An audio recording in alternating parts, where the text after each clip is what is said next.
Good evening students. तो आज हम बात कर रहे हैं नेक्स्ट टॉपिक के बारे में, procedure of the DNA fingerprinting. इससे पहले वाले लेक्चर में हमने बात की थी डीएनए फिंगरप्रिंटिंग के इंट्रोडक्शंस के बारे में। तो सबसे पहले कि जो डीएनए फिंगरप्रिंटिंग का जो प्रोसेस है या फिर जो टेक्निक है, ये सबसे पहले किसने रिपोर्टेड किया था? सर एलेन जेफरीज ने। जो प्रोसीजर है डीएनए फिंगरप्रिंटिंग का, ये बहुत सारे स्टेप्स में कंप्लीट होता है। तो जो सबसे फर्स्ट स्टेप होता है ये होता है आइसोलेशन ऑफ द डीएनए या फिर extraction of the DNA. Because हम क्या करवा रहे हैं यहाँ पे डीएनए फिंगरप्रिंटिंग, तो हमें ओनली क्या चाहिए यहाँ पे? डीएनए चाहिए। इसलिए हम डीएनए को क्या करवा रहे हैं? आइसोलेट करवा रहे हैं from the cell. Isolation of DNA. तो कैसे आइसोलेट करवाएंगे? चलो करते हैं शुरू। सेल है, सेल में डीएनए भी होगा, आरएनए भी होंगे, प्रोटीन्स भी होंगे, सेल ऑर्गेनेल्स भी होंगे। ठीक है। तो सबसे पहले हमने इस सेल की क्या करवाई? लाइसिस, मीन्स की ब्रेकडाउन। देन हमने इसका क्या करवाया? सेंट्रीफ्यूगेशन। ठीक है। जिसकी वजह से क्या होगा, जो सेल डेब्रिस है, सेल डेब्रिस ये कहाँ पे प्रेजेंट हो जाएगा? बॉटम पे। सेंट्रीफ्यूगेशन की वजह से जो सेल डेब्रिस है वो कहाँ पे प्रेजेंट हो जाएंगे? इस बॉटम पे। और जिसकी वजह से हम इसको रिमूव भी कर सकते हैं। बाकी जो मटेरियल जो बचेगा वो क्या रहेगा? DNA, RNA, protein. ठीक है। बट हमें तो ओनली क्या चाहिए? डीएनए। तो सबसे पहले सेंट्रीफ्यूगेशन की वजह से जो सेल डेब्रिस है कहाँ पे रह गया? बॉटम पे। इसको हम क्या करवाएंगे? रिमूव। रिमूव के बाद अब जो ये मटेरियल जो बच गए इसको हमने मिक्स करवाया फिनोल के साथ। Mix with phenol. ठीक है। फिनोल के साथ मिक्स करवाने के बाद हमने इसकी क्या करवा दी? सेंट्रीफ्यूगेशन। जिसकी वजह से क्या हुआ, जो न्यूक्लिक एसिड है, मीन्स की इस वाले सॉल्यूशन में क्या क्या बच गया था? न्यूक्लिक एसिड, मीन्स की डीएनए, आरएनए एंड प्रोटीन। और बाकी जो सेल डेब्रिस है वो रिमूव हो चुका है। तो यहाँ पे सेंट्रीफ्यूगेशन के बाद जो प्रोटीन है इसके क्या बन गए? Precipitates. This is the protein. And phenol, centrifugation के बाद जो फिनोल है वो कहाँ पे रह गया? इस बॉटम पे। और फिर हमने इसको क्या करवा दिया? रिमूव। बट जो एक्वस सॉल्यूशन है, ये किसका एक्वस सॉल्यूशन है? DNA and RNA. मीन्स कि यहाँ पे ओनली क्या बच गया? Nucleic acid. लेकिन अभी भी हमें ओनली क्या चाहिए? डीएनए। तो अब हम इसका क्या करवा रहे हैं? RNase enzyme. आरएनएज एंजाइम की प्रेजेंस में ये क्या करवाएगा? आरएनए को ब्रेक डाउन करवाएगा। तो हमारे पास ओनली क्या बच जाएगा? डीएनए। डीएनए। क्लियर? तो आइसोलेशन के लिए हमने सबसे पहले जो सेल है उसका क्या करवाया? लाइसिस। लाइसिस के बाद क्या करवाया? सेंट्रीफ्यूगेशन। जिसकी वजह से जो सेल डेब्रिस है वो कहाँ पे रह जाएगा? बॉटम पे। और हम इसको क्या करवा देंगे? रिमूव। देन सॉल्यूशन क्या बचेगा? Only nucleic acid and the protein, means की डीएनए, आरएनए और प्रोटीन का। बट हमें ओनली क्या चाहिए? डीएनए। देन हमने इस मटेरियल को मिक्स करवाया फिनोल के साथ और फिर उसकी क्या करवा दी? सेंट्रीफ्यूगेशन। जिसकी वजह से जो प्रोटीन है उसके क्या बन गए? प्रेसिपिटेट्स। फिनोल है वो कहाँ पे रहेगा? बॉटम पे। और जो न्यूक्लिक एसिड है वो कहाँ पे रहेगा? टॉप पे। तो अब जो ये सॉल्यूशन है, एक्वस सॉल्यूशन, जिसमें डीएनए और आरएनए है, इसको हमने क्या करवाया? आरएनएज एंजाइम की हेल्प से आरएनए का क्या करवाया? Break down. और हमारे पास ओनली क्या बच गया? डीएनए। क्लियर? ये क्या था इसका फर्स्ट स्टेप। सेकेंड जो स्टेप है वो है जो भी डीएनए आया इसको हमने ब्रेक डाउन करवाना है फ्रेगमेंट्स में। डाइजेक्शन ऑफ डीएनए इनटू फ्रेगमेंट्स। ठीक है। तो पहले मैं ये सब कुछ रफ कर देती हूँ।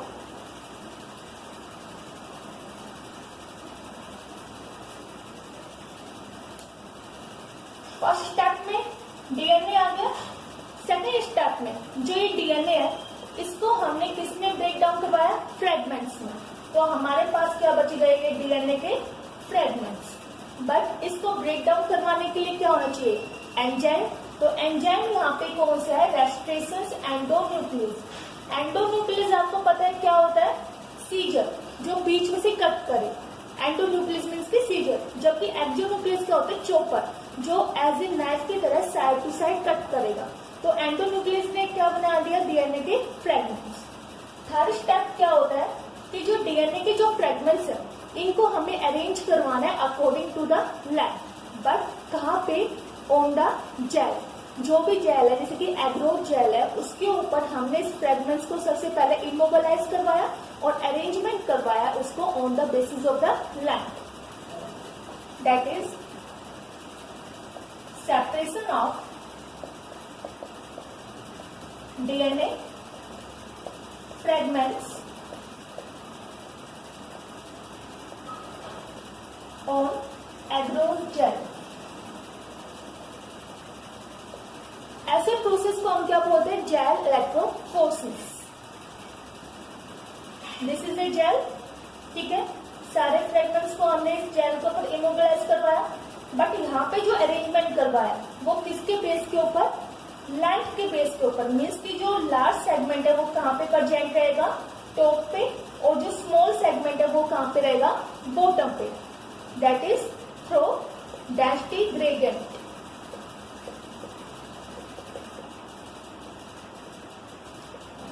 क्लियर। फोर्थ स्टेप में हम क्या करेंगे, ये सारे के सारे क्या है, डीएनए के फ्रेगमेंट्स ही है, ठीक है। बट ये फ्रेगमेंट्स कैसे है, डबल स्ट्रैंडेड। तो इस डबल स्ट्रैंडेड डीएनए को हमें किस में कन्वर्ट करवाना है, सिंगल स्ट्रैंडेड में। That is denaturation. तो फोर्थ स्टेप क्या आता है, डीनेचुरेशन और मैटिंग ऑफ द डीएनए। अब आपको पता है डीनेचुरेशन मीन्स की क्या होता है, डबल स्ट्रैंडेड डीएनए को सिंगल स्ट्रैंडेड डीएनए में कन्वर्ट करवाना। तो कैसे करवा सकते हैं, टेम्परेचर को इंक्रीज करवा के। मीन्स की 70 to 80 डिग्री यदि हम टेम्परेचर दे देते हैं तो जो डबल स्ट्रैंडेड डीएनए होता है जिसके बीच में क्या होता है, हाइड्रोजन बॉन्ड्स, इन हाइड्रोजन बॉन्ड्स का क्या हो जाएगा, ब्रेक डाउन, और डबल स्ट्रैंडेड डीएनए किस में कन्वर्ट हो जाएगा, सिंगल स्ट्रैंडेड डीएनए में। That is single stranded DNA. Clear. Next जो स्टेप है वो होता है ब्लोटिंग। ब्लोटिंग मीन्स की जो जेल के ऊपर फ्रेगमेंट्स है वो हमें कहाँ पे इमोबिलाइज करवाना है, मेम्ब्रेन पे। तो next step is the blotting. Step number 5, ठीक है। ब्लोटिंग मीन्स होता क्या है, जो फ्रेगमेंट्स है जेल के ऊपर वो हमें कहाँ पे डालना है, मेम्ब्रेन पे। और ये कौन सी मेम्ब्रेन है, नाइट्रोसेलुलोज मेम्ब्रेन। Cellulose membrane. कैसे करेंगे ब्लोटिंग, देखो ये कोई भी जेल है, ठीक है।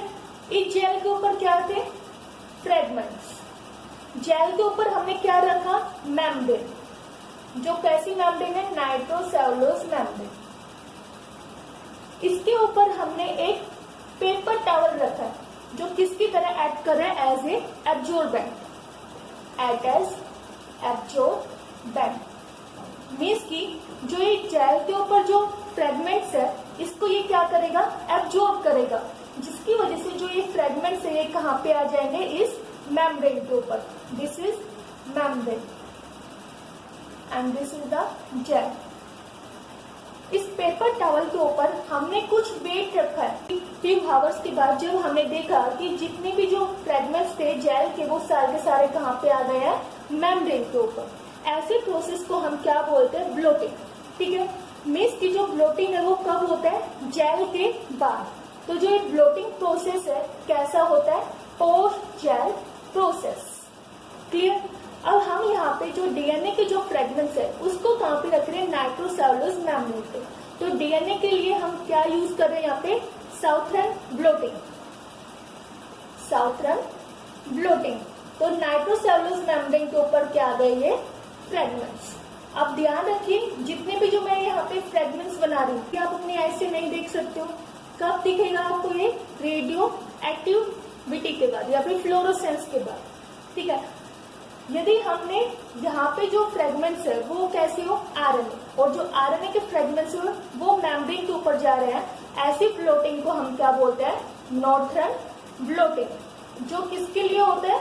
आरएनए के लिए और आरएनए। लेकिन यदि यहाँ पे प्रोटीन्स है और जो प्रोटीन्स है वो कहाँ से जा रहे हैं? जेल से मेम्ब्रेन के ऊपर इमोबिलाइज करवा रहे हैं, ऐसे प्रोसेस को हम क्या बोलते हैं? Western blotting for the protein. ये आपके एमएससी एंट्रेंस में भी पूछे जाते हैं कि साउथर्न ब्लोटिंग किसके लिए होता है, नॉर्थर्न किसके लिए होता है और वेस्टर्न ब्लोटिंग किसके लिए होता है। क्लियर? नेक्स्ट स्टेप की यदि हम बात करें, this is the step number 5। अब यहाँ पे फ्रेगमेंट्स आने के बाद तो हमने क्या करवाया? Hybridisation. Sixth step is hybridisation, means कि यहाँ पे हमने डीएनए प्रोब दिया। डीएनए प्रोब मीन्स की एक डीएनए का सेगमेंट, लेकिन जिसकी सीक्वेंस हमें पता होनी चाहिए। ये जो डीएनए प्रोब है ये होता क्या है? एक डीएनए का सीक्वेंस, डीएनए का सेगमेंट जिसकी जो सीक्वेंस है वो कैसी होनी चाहिए? हमें पता होना चाहिए, ठीक है। और ये जो प्रोब है ये कैसा है? Radio active label. क्लियर? तो जैसे ही हम ये जो डीएनए प्रोब इस मेम्ब्रेन के ऊपर देंगे तो जहां पे इसका कॉम्प्लीमेंट्री सीक्वेंस है उसके ऊपर जाके ये क्या कर जाएगा? बाइंड। जैसे कि ये नाइट्रोसेलुलर मेम्ब्रेन है, यहाँ पे फ्रेगमेंट्स प्रेजेंट है, ये है radio active label DNA probe. ये डीएनए प्रोब का जो कॉम्प्लीमेंट्री सीक्वेंस है, यदि ये वाला जो फ्रेगमेंट्स है ये, तो इसी फ्रेगमेंट्स के ऊपर ये डीएनए प्रोब जाके क्या कर जाएगा? बाइंड कर चुका है। हमें कैसे पता चला कि ये वाला जो सेगमेंट्स है ये जाके बाइंड कर गया? तो सिंपल सी बात है, यहाँ से हमें क्या नजर आएगी? फ्लोरोसेंस। बिकॉज ये जो डीएनए प्रोब है ये कैसे होता है? Radio active label. Clear? Next जो स्टेप होता है वो होता है वॉशिंग का। वॉशिंग मीन्स की जो बाकी के जो डीएनए फ्रेगमेंट्स है जहाँ पे ये डीएनए प्रोब बाइंड नहीं किया, इसको हमें क्या करवाना है? वॉश करवाना है। जो अनबाउंड डीएनए फ्रेगमेंट्स है इनको हमें क्या करवाना है? रिमूव। वो किस प्रोसेस के थ्रू? वॉशिंग के थ्रू। तो हमारे पास ओनली एक ही फ्रेगमेंट रहेगा जो कैसा रहेगा? Radio active label. नेक्स्ट जो लास्ट स्टेप आता है वो आता है ऑटो रेडियोग्राफी, मीन्स की जो ये डार्क बैंड है ये कहाँ पे एक्सपोज होता है? On the X-ray. On the X-ray. This process is auto radiography.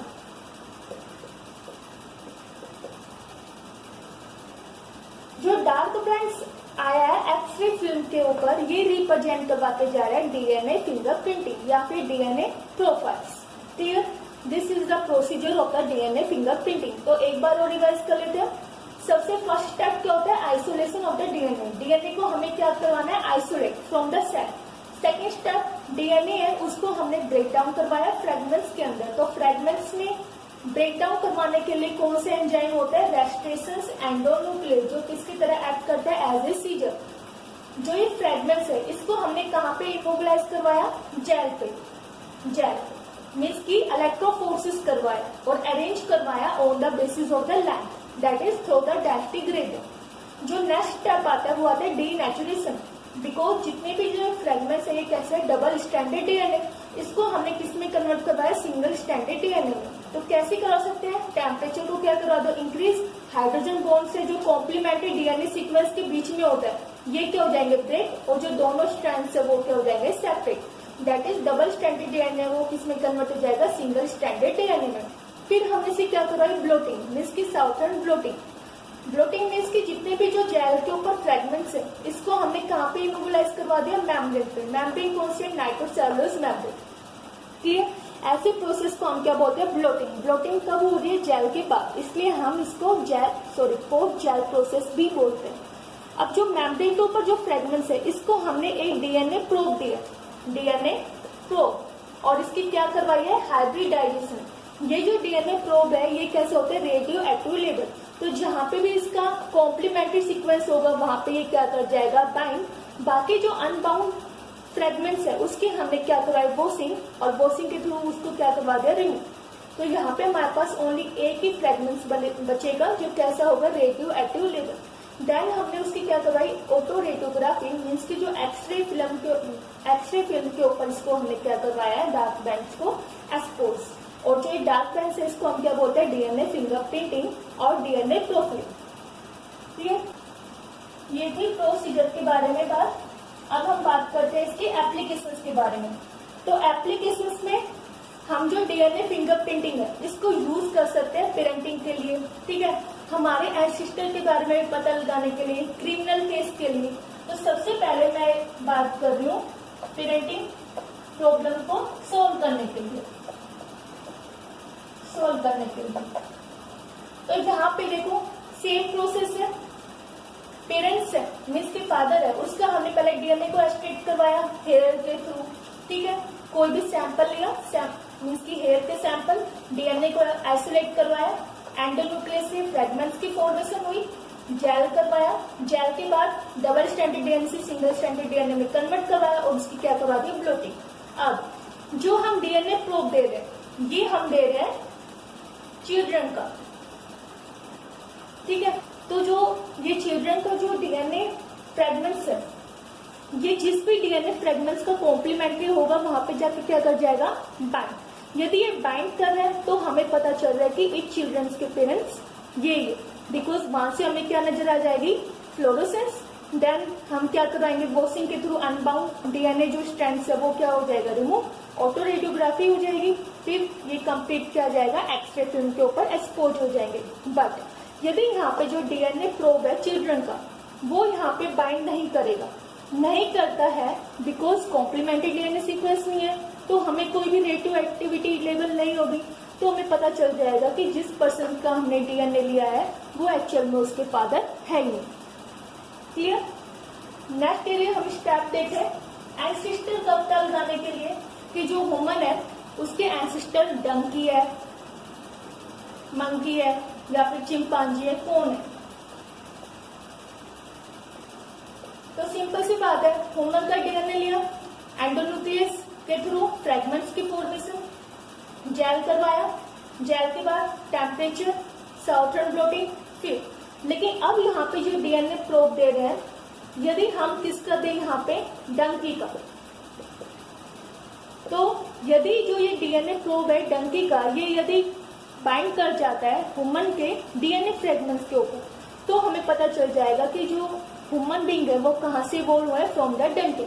Sorry, तो जो ह्यूमन बीइंग है वो कहाँ से इवॉल्व हुआ है, फ्रॉम द डंकी। बट यदि यहाँ पे बाइंड नहीं होता है फ्रेगमेंट्स तो मीन्स कि जो ह्यूमन बीइंग है वो इवॉल्व नहीं हुआ है फ्रॉम द डंकी। यदि हम जो डीएनए प्रोब है वो किसका दें, चिंपांजी का, ठीक है। तो यहाँ पे यदि हमने डीएनए जो प्रोब है ये चिंपांजी का किया है, चिंपांजी का दिया है और ये इस डीएनए फ्रेगमेंट्स या ह्यूमन बीइंग का उसके ऊपर जाकर बाइंड हो जाता है तो हमें पता चल जाएगा कि हम कहाँ से इवॉल्व हुए हैं, from the chimpanzee. Clear. This is about the southern blotting और the DNA fingerprinting. Thank you, have a nice day, take care, good night.